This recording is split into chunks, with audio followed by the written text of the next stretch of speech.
Welcome to DNS news. తెలంగాణలో స్థానిక ఎలక్షన్లు రాబోతున్నవి. ఎలక్షన్ల మీద ప్రజల అభిప్రాయాలు మన డిఎన్ఎస్ న్యూస్ ద్వారా తెలుసుకోవటం జరుగుతుంది. మీ పేరేం పేరు? నా పేరు మెతుకు నరేష్, ధర్మారం, సిద్దిపేట జిల్లా, మద్దూరు మండలం.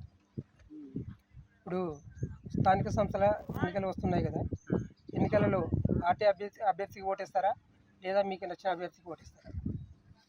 ఊరి గురించి, ఊరి జనాల గురించి మంచి చేసే వ్యక్తికి మేము ఓటేయదలుచుకున్నాం. స్థానిక ఈ ఎలక్షన్లలో స్థానికులు పోటీ చేస్తున్నారు, మరియు హైదరాబాద్ నుంచి వచ్చి కూడా పోటీ చేస్తున్నారు. కొంతమంది డబ్బులు పంచుతూ వారు కూడా ఓటేస్తున్నారు. అంటే అక్కడి నుండి వచ్చి డబ్బులు పంచే వ్యక్తికి ఓటేస్తారా, స్థానికంగా ఉండి సమస్యలను పరిష్కరించే వారికి ఓటేస్తారా? స్థానిక సమస్యలు పరిష్కరించి ఇది చేయాలి అది చేయాలన్న ఆశయంతో ఉన్నవారికి మేము ఓటేయదలుచుకున్నాం. ఇప్పుడు కొత్త సర్పంచ్ వస్తున్నారు కదా, కొత్త సర్పంచ్ మీ గ్రామంలో ఎలాంటి అభివృద్ధి పనులు చేయాలని అనుకుంటున్నారు? ఊరిలో ఉన్న సమస్యలు ఏంటంటే వాటర్ సమస్య కానీ, సీసీ రోడ్లు కానీ, బస్ సౌకర్యం, ఇలాంటి కొన్ని మంచి పనులు చేయాలి. మీ పేరేం పేరు? నా పేరు బాలరెడ్డి. ఇప్పుడు స్థానిక ఎలక్షన్లు వస్తున్నాయి కదా, జెడ్పీటీసీ, ఎంపీటీసీ, సర్పంచ్కి. ఓకే, అది పార్టీ అభ్యర్థికి ఓటేస్తావా, నీకు నచ్చిన అభ్యర్థికి నాకు ఓటేస్తావా? నచ్చిన అభ్యర్థికి ఓటేస్తా. డబ్బులు తీసుకొని ఓటేస్తావా, డబ్బులు తీసుకోకుండా ఓటేస్తావా? డబ్బులు అవసరం లేదు నాకు, క్యాండిడేట్ను బట్టి నా అభిమానంతోనే ఇస్తా. సరే, కొందరు స్థానికంగా ఉండేవారు పోటీ చేస్తున్నారు, కొందరు హైదరాబాద్ నుంచి అలా వచ్చి ఇక్కడ పోటీ చేసి డబ్బులు ఇట్లా పంచుతూ, మద్యం పంచుతూ వాళ్ళు పోటీ చేస్తున్నారు.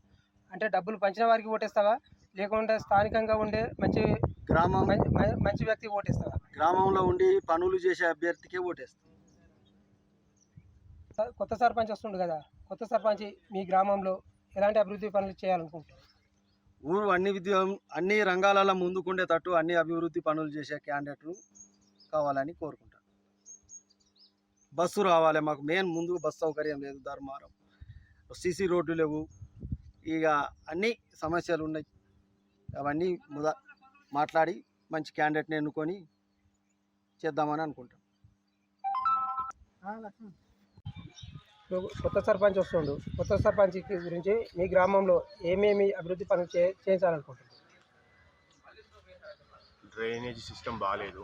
డ్రైనేజ్ సిస్టమ్ పూర్తి స్థాయిలో మనం ఇంకా కొంతవరకు చేసుకున్నప్పటికీ ఇంకొంతవరకు మిగిలి ఉంది. అది ఒకటి. ఒకటి మన ధర్మారం నుంచి పిట్టలగూడెం వయా లక్కపల్లి పోయే రోడ్డు, అది కూడా చాలా మా రైతులు కానీ వాహనాలు కానీ వెళ్ళడానికి చాలా ఇబ్బంది పడుతున్నారు. అదొకటి. బస్ సౌకర్యము మనకు వచ్చినట్టే వచ్చి మళ్ళీ పోయింది. బస్ సౌకర్యాన్ని కూడా కల్పించాలని. అండ్ ఇంకా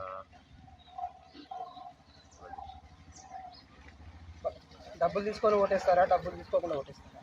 మేము క్యాండిడేట్ వ్యక్తిత్వము, అతను సేవ చేయగలడా లేదా అనే ఒక దాని మీదనే మేము ఓటు వేయడం ఆధారపడి ఉంటుంది. ఇప్పుడు బీసీ రిజర్వేషన్ పెండింగ్ కేసులో ఉంది, ఆ కేసు ప్రభుత్వానికి అనుకూలంగా వస్తుంది అనుకుంటున్నారా, ఎలా వస్తుంది? ఈ కోర్టు పరిధిలో ఉన్నప్పుడు మనం ఏం మాట్లాడలేదు. సరే, మీ పేరేం పేరు? శివారెడ్డి. ఇప్పుడు ఎన్నికలు వస్తున్నాయి కదా, వస్తున్నాయి. ఎన్నికలలో పార్టీ అభ్యర్థికి ఓటేస్తావా, లేకపోతే నీకు నచ్చిన అభ్యర్థికి ఓటేస్తావా? అధికారం పార్టీకి ఎత్తా ఓటు, నేను అధికారం దేనికి ఉంటుందో దానికి ఎత్తా.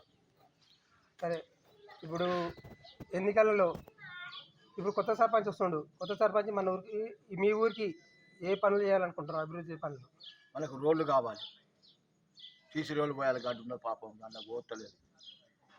ఇంకా ఎన్నెన్ని ఉన్నాయి కథలు, అవి నాకు మంచి కూడా మీరే చెప్పాలి.